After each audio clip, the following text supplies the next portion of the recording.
The last boss ranking I did was for Metaphor ReFantazio, one of the largest releases of the year, and a Game of the Year contender. So naturally, the next logical step is to cover a Japan-only PSP game about an apocalyptic plague killing off a lot of the world's population in the year 2020. Well, that didn't age well.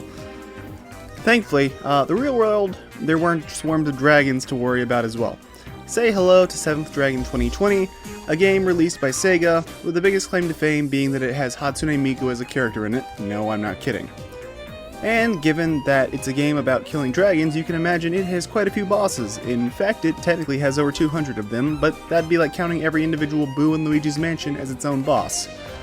Hopefully you're not a person that does such a thing. So, I've narrowed it down to a total of 20 bosses to rank, with a big note that I'm omitting Dragon Takehaya, because I don't feel like doing every last side quest in the game to unlock him when we're already going to fight him in the sequel anyways, and I don't feel like grinding an extra 30 levels to stand a chance against him.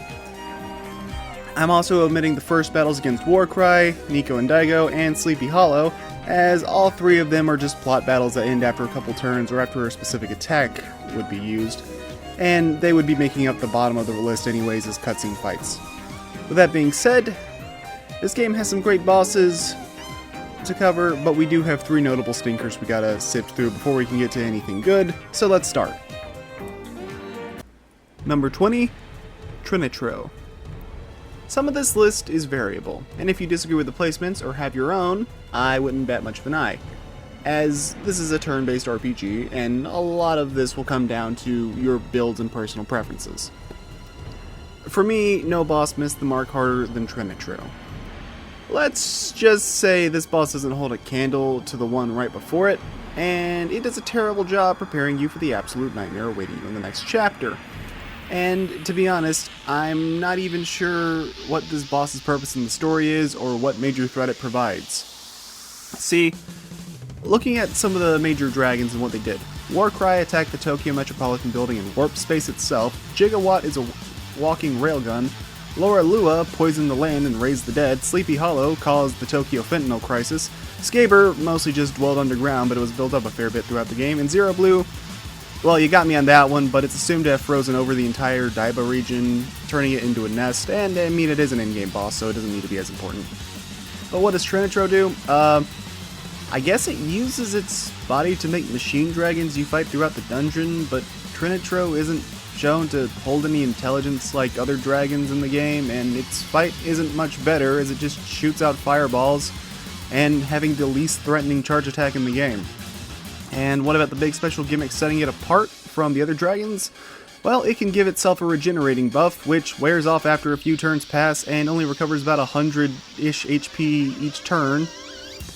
And you're easily hitting him for 800 damage each turn, so it's not exactly going to save him.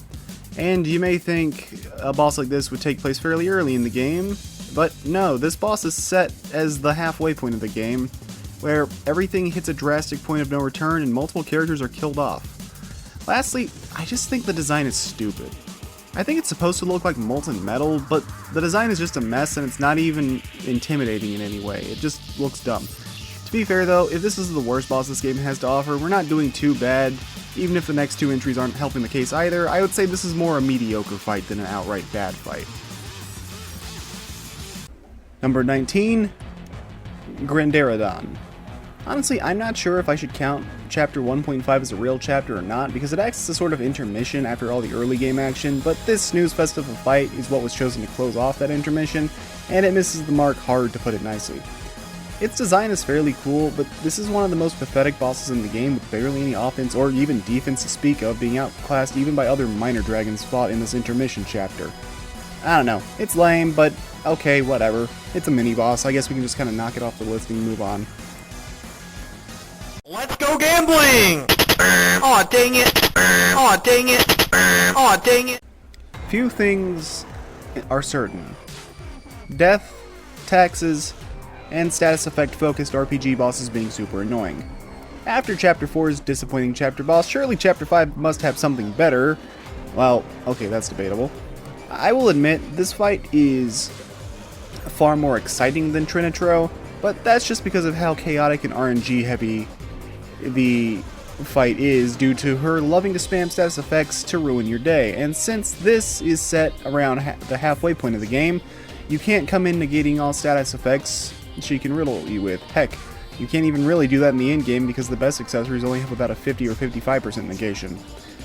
Outside of chaotic flight, nothing this boss does will break the 50 damage, but the poison, sleep, and confusion status spam makes this a death by 1,000 cuts sort of boss fight, with her being able to sap you of your HP to heal herself as well, and yeah, things start to add up and culminate in what I consider to be the third toughest boss in the game, but unlike the top two, that's not challenging from really tight design or intricate mechanics, but rather from having to roll the RNG wheel and hope she doesn't hit you with sleep or confuse too many times. And also hope you don't get poisoned when at low HP, because that will kill you if you're not careful. But hey, at least she's gone for good and isn't coming back. Right? Right? Ah, shit. Number 17, Colonel Tachibana. The problem with having optional bosses scaled for early to mid game is if you miss them, they have no chance of posing any real threat whatsoever when you do eventually find them. Tachibana is one of the many soldiers killed at the start of the dragon invasion, and a person that Rin served under, so to finish up her questline, you need to defeat this boss. He has multiple attacks such as scratching you, throwing up poison, gross, and trying to gun you down, but he's very clearly scaled for sometime around chapter 3 and 4, so having him as the fourth to last boss I face in the game, it's pretty clear to see why he crumbles under the pressure and doesn't last long. Number 16, Hammerhead. Hammerhead is the first boss you face outside of the tutorial, even though chapter 1 is still kind of a tutorial level if we're being completely honest here. This fight is one without any tricks or gimmicks, just a straight up fight against an enemy that's going to be using his noggin for exactly what you think. The most notable thing about this fight is that he's the first opponent you face that double attacks, a trait that is extremely common among dragons throughout this series as a way of showing just how much more threatening they are than other foes you face in these games. Best advice I can give for new players is kill every hammerhead you see, because this is the one dungeon in the game you can never return to in any capacity, and it's a good way to get a little bit of extra experience. Number 15, Ino and Gucci. Ino and Gucci are members of Sky, a sort of rebel organization you'll run into multiple times throughout the game, and while their leaders act as major rivals you encounter throughout the game, these two are more or less the comedic relief duo that also act as your introduction to fighting other humans. There's nothing super crazy here, just keep in mind that Ino is psychic so she can use basic level spells, while Gucci is a samurai, so he's going to attack at you a few times with his sword. It's fine enough for such an early game boss, and overall I have no complaints with the fights or the characters. Kinda surprised though they end up surviving all the way to the credits when a lot of other characters do not. Number 14, D1 and D2. The tutorial boss of the game, and also the second boss if we're being technical, I'm lumping both D1 and D2 fights together on this list because they play out essentially the exact same, just with D2 taking place on the roof and having slightly higher stats. And all they really do is bite and breathe fire. It's a perfectly serviceable tutorial boss, but when their moveset is fairly limited and they don't even get a second attack per turn, there's not much I can really say about the fight. It's serviceable, but I wouldn't call the fight good like the upcoming entries. Number 13, the Electric Rail Cannon. Here's a boss that honestly gets here more because of the plot and everything surrounding it than the fight itself, as the fight itself is just sort of a damage rush, but this acts as a turning point in the story where your characters are more or less forced to accept their mistakes and grow up. Throughout the chapter, the SDF is helping you clear out all the mini autocannons in the area to save the trapped civilians and kill whatever dragons are along the way, but the problem is Japanese infantry aren't exactly equipped to take heavy artillery cannons to the face, and the rail cannon is the culmination of all that. The electromagnetic rail cannon takes 3 minutes to recharge between every round fired, so Rin and her team perform a suicide charge to hopefully take it out, but realistically she knows she's going to die and just wants to buy your team a few precious seconds. Aoi, being a rookie, doesn't realize this and tries to go in to stop her, and Gato, being the veteran, realizes that Everyone is going to get killed at this rate, so he uses his superhuman strength to face tank the blast and short circuit the rail cannon. At this point, it's up to you to take the thing out before it can fire again, killing you instantly. And while you're not in any real danger of dying, it does make for a somewhat intense 90 seconds that ultimately results in Gato losing his life to save everyone else. Rip to a real one. Number 11, the Freeze Dragon.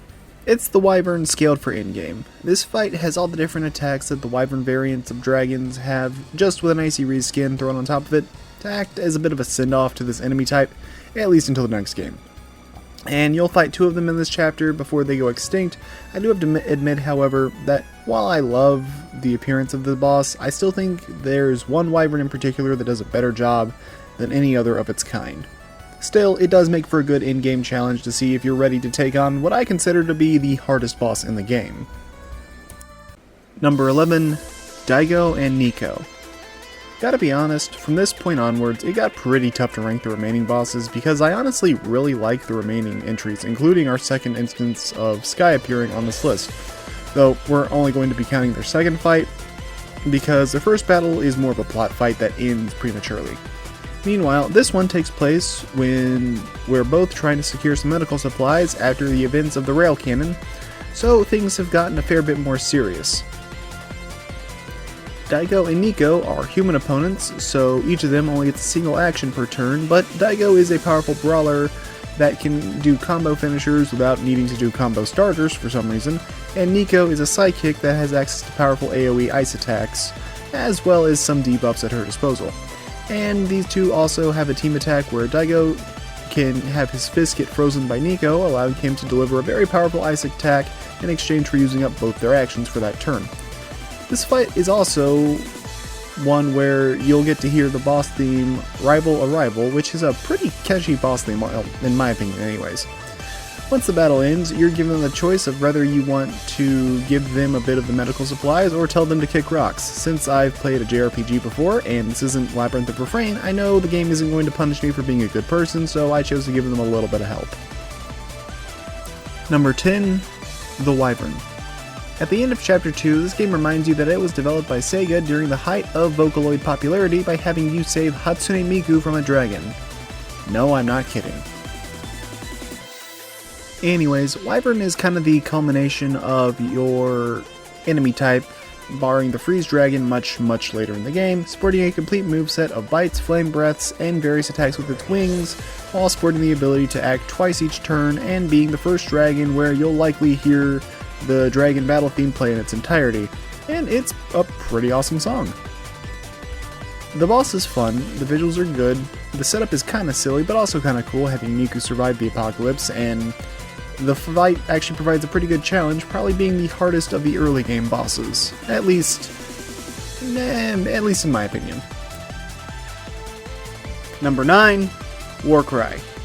At the end of the first chapter, we get a chance to get revenge on the dragon that absolutely kicked our ass in the prologue. According to the story and the dungeon itself, Warcry has the ability to manipulate space itself as he inverted the Tokyo Metropolitan Building, turning it into some abstract nightmare dimension. Thankfully, this doesn't really translate to gameplay because he's been targeted by both Murakumo and the SDF for the past month and has been getting worn down over time, though not before killing Nagare. So instead of being a giant manipulator of space and time, he just throws big heavy rocks at you a lot. There's nothing especially dangerous that this boss does, but he's the first foe to really take advantage of double actions by having a wider array of moves than D2 or Hammerhead did, and he also exists to show players that status effects not only work but are extremely useful against major bosses and will continue to be useful for the entire game. It's the first fight that lasts more than 2 minutes, and your first victory against a high dragon, acting as a great conclusion to the game's first chapter, before the world really opens up for you to start exploring and seeing what this game all has to offer. And hey, something about killing an early game boss and making the dungeon into your hub world is just pretty cool if you ask me. He has no freedom. He has no time. This dragon must atone for his crimes. What are those crimes? Mass murder and bioterrorism. At number 8, we have the Criminal Dragon, the final Gatekeeper Dragon, and in my opinion, the best minor boss in the game. Honestly, what does this all, amount to? Well, it means he's actually the most complex minor dragon in the game, because he sports 2 separate and distinct phases with entirely different movesets and different AI scripts depending on how you go about fighting him. Normally, the shackles keep him playing defensive until his health starts to get low, but if you're feeling brave or reckless, you can inflict a bad status on him, such as poison or bleed, to, well, get some extra damage off. But at that point, he'll break his shackles immediately, which leads to him doing increased damage and gaining some new moves at the cost of him losing some defense. Plus, at this point, I also want to take a moment to praise the boss theme here, Raging Tyranny. It plays for a lot of the in-game dragons, but I think it fits this boss better than any others, with the simple feeling of dread that this opponent brings when he breaks his shackles.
I wanted to find a good stopping point for that, but it just keeps on going. Anyways, overall, I think this is a great finisher for the many minor dragons that you've fought throughout this game.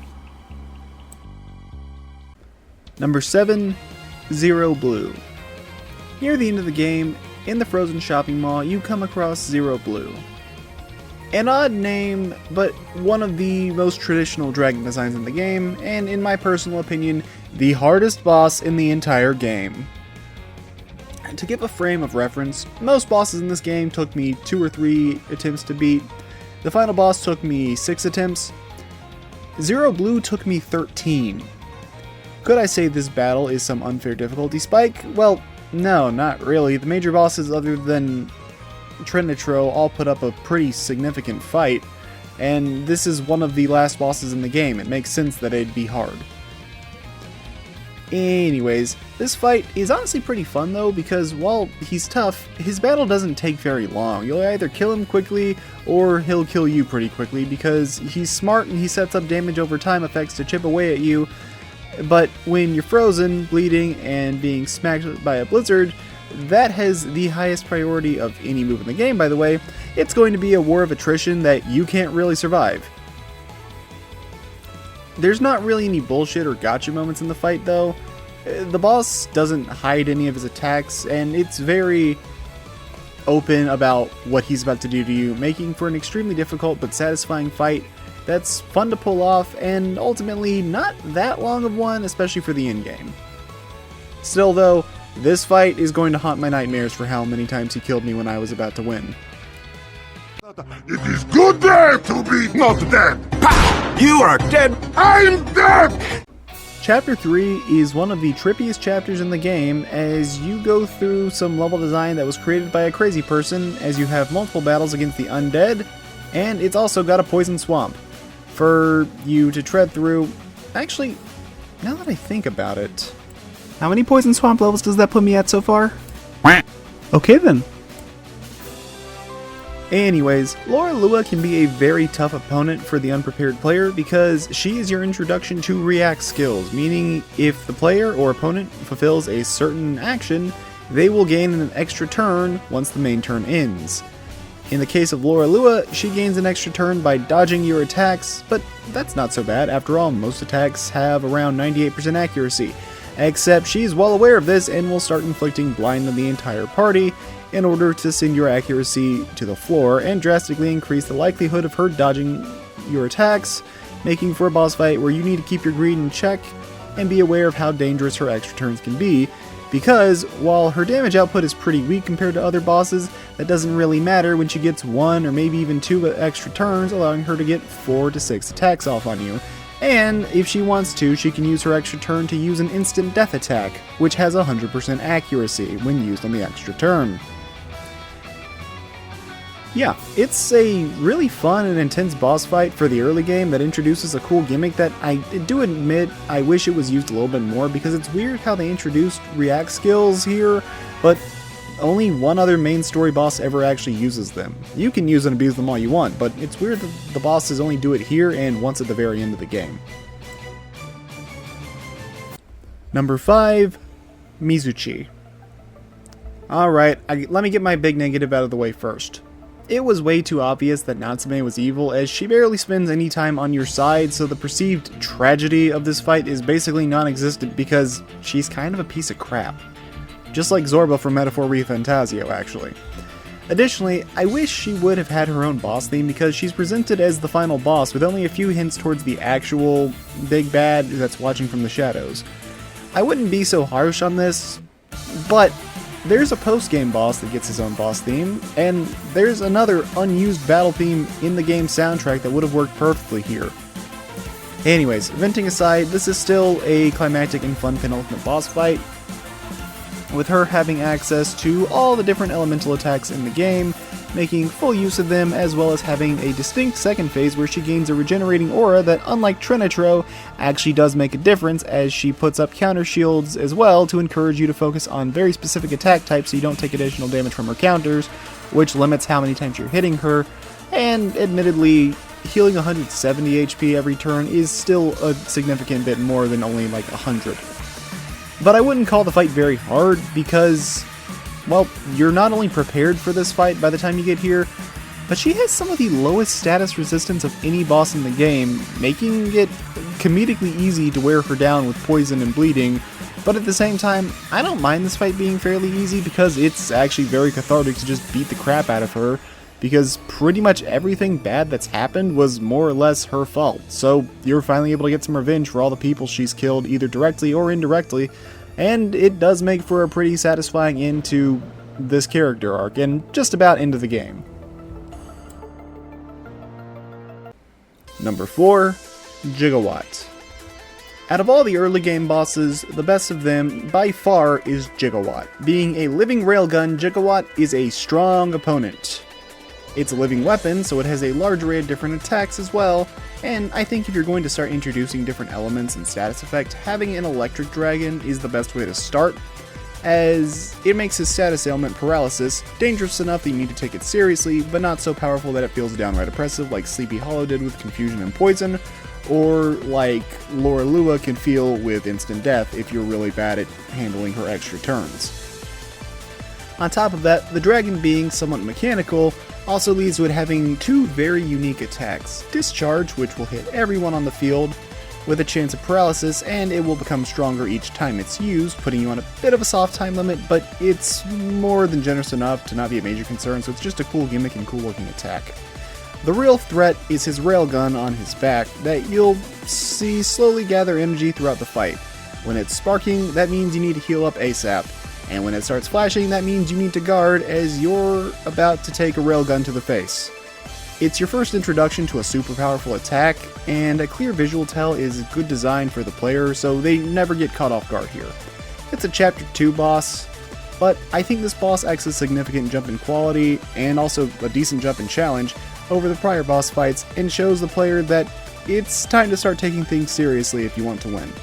Number 3. Takehaya, Nico, and Daigo. Remember how I said Trinitro felt was a major letdown? Well, part of that is because the boss fight right before it is so dang good, and that's this boss fight. Just like your last fight with Daigo and Nico, it's going to mostly act the same, except now Nico will focus on buffing up her teammates while Daigo has the ability to heal the party. So in classic RPG fashion, he needs to die first. Meanwhile, Takehaya is the main attacker of the group, but has, interestingly, well, he gets 2 actions every turn, a trait that's otherwise exclusive to dragons. But like the previous fight, they have a team attack, but instead of it eating up everyone's turn, Takehaya just gives up his turns. It's a really good boss fight, and it acts as a nice way to introduce the halfway point of the game. And it's also your last confrontation with Sky before they ultimately decide to join your side in this game and this battle and all that fun stuff.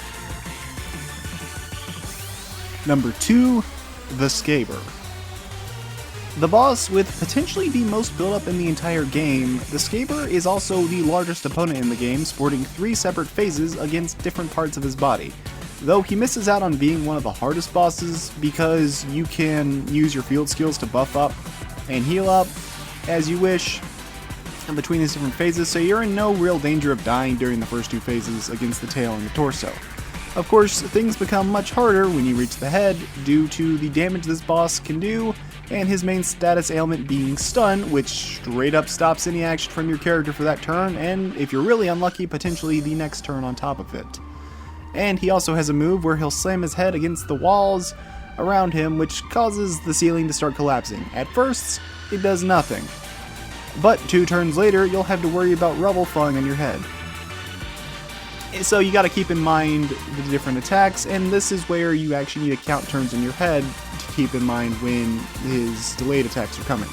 Overall, I think this is a fantastic send-off to a boss that's been built up for about 2/3 of the game, and it pays off with a climactic and challenging fight that would have been the best boss in the game, but there's one fight with a perfect attendance record in the series that wasn't going to miss his chance to swipe the number 1 spot.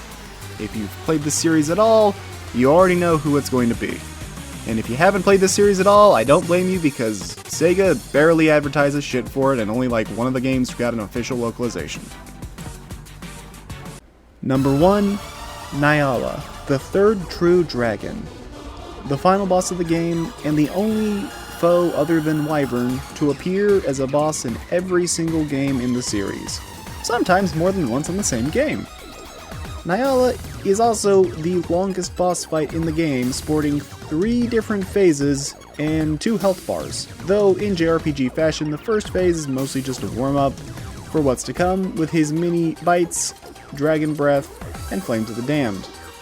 The real terror starts when you reach phase 2, as he starts biting you with his fangs to make you bleed. He gains a react skill, allowing him to get an additional turn if he kills a party member, something very likely given his oppressive damage output, and his ultimate attack, True Draco Meteor 2020. A ridiculous name for an attack, but it's the only ultimate attack to have 2 turns of charge up other than Gigawatt's railgun. Though this isn't a haha look how weak he is, this is the game warning you to get your ass to full health, heal up, because this isn't an attack you can survive if you're not at full health and blocking. It has the potential to hit for over 1,000 damage in a game where characters' HP usually isn't going to be exceeding 400. But admittedly, despite how hard it is, nothing in the fight feels cheap or unfair. It's a test of everything you've learned against the final boss of the game. Of course it should be hard. But he also plays fair, and his entire battle is backed up by a remix of his boss theme from the original 7th Dragon on the Nintendo DS.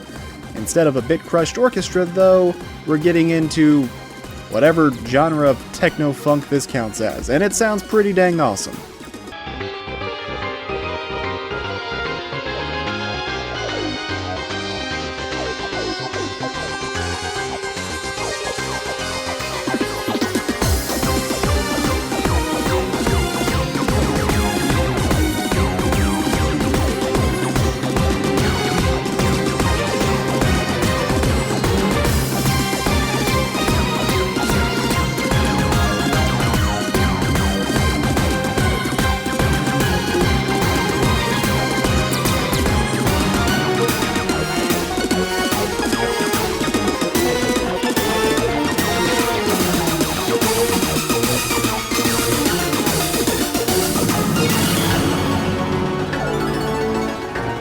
It's a great fight, acting as a tough final challenge that players often look for in a good RPG.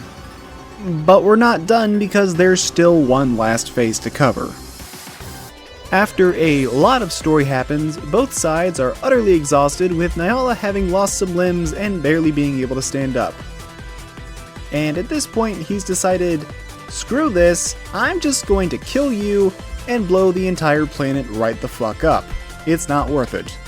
But thankfully, you get a last-minute save from Takehaya, as his boss theme gets overtaken by your own theme for the final phase of the fight, and honestly, my favorite way to end off a long and tough final boss battle, with a cathartic beatdown where you get to absolutely tear into your opponent. And it is amazing. Nyala is on his last legs, while you have managed to rally and gotten fully restored, so it's time to send him to hell where he belongs. At least until the next game, because this guy has Ridley levels of power over coming back from the dead, though I guess, to be fair, when you're the dragon that has control over time, you kinda get to make the rules, at least to some extent. I've played a lot of RPGs and games in general where the endgame is where the story, balance, and fun go to die, Xenogears. So, I can't tell you how happy it makes me when the endgame is not only satisfying, but the final boss manages to come out on top as the best in their game.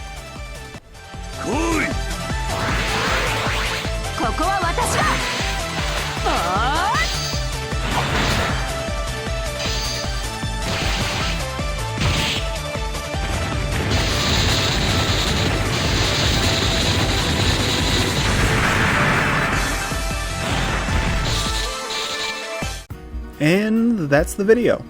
7th Dragon 2020 was a fun time to play through, and a game I was happy to clear from my backlog after enjoying the first game on DS and loving the final game on the 3DS. I don't think I'll ever make a video on the DS game, but there's a good chance I'll cover the 3DS game, and also the sequel to this one that's also on PSP, in the future, especially now that I've got more ways to record games. This game definitely isn't for everyone, but if you got yourself a PSP emulator and know how to apply an Xdelta patch, I can say it's definitely a fun way to kill some time, and it's not even that hard to get translated. If you want to see what the other series and other weird games Sega has put out over the last 20 years. Is there a chance of a 5th game? Probably not, but that's okay. I'm more than happy with the games as they are, and I can only imagine Sega can come up with so many excuses to revive Nyala after how many times we've had to kill him. Either way, that's all for this video. If you enjoyed it and want to see more, consider liking and subscribing to see more videos of varying quality, and look forward to more in the future. That's all I got for now, and take care.